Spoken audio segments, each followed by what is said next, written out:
ধেয়ে আসছে বাংলাদেশের ১১ জেলায় বন্যা।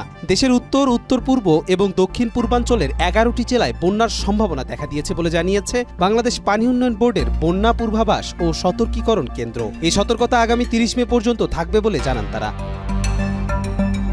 পাওবোর পূর্বাভাস অনুযায়ী ৩০ মে পর্যন্ত দেশের বিভিন্ন এলাকায় মাঝারি থেকে অতি ভারী বৃষ্টিপাত হতে পারে। ফলে রংপুর বিভাগের তিস্তা নদী এবং চট্টগ্রাম বিভাগের মুহুরী, গোমতী ও ফেনী নদীর পানি কিছু পয়েন্টে বিপদসীমা ছুঁয়ে যেতে পারে। বিশেষ করে রংপুর, নীলফামারী, লালমনিরহাট, গাইবান্ধা ও কুড়িগ্রামে নদী সংলগ্ন এলাকাগুলোতে আকস্মিক বন্যার আশঙ্কা রয়েছে।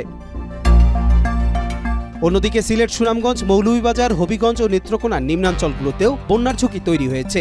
অঞ্চলগুলোতে মনু, খোয়াই, জাদুকাটা, সারিয়াগোয়াইন এবং সোমেশ্বরী নদীর পানি দ্রুত বেড়ে চলেছে।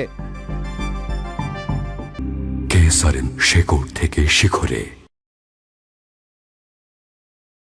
এছাড়া বঙ্গোপসাগরে সৃষ্টি হওয়া লঘুচাপ নিম্নচাপে পরিণত হয়েছে, যা এখনও ঘূর্ণিঝড়ের রূপ না নিলেও এর প্রভাবে দেশের বিভিন্ন অঞ্চলে থেমে থেমে ভারী বৃষ্টি হচ্ছে। আবহাওয়া অধিদপ্তর জানিয়েছে এই বৃষ্টিপাত ৩১ মে থেকে ধীরে ধীরে কমে আসবে।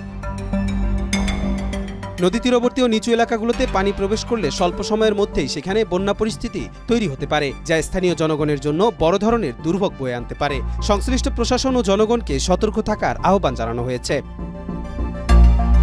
কবির চৌধুরী, মাই টিভি, ঢাকা।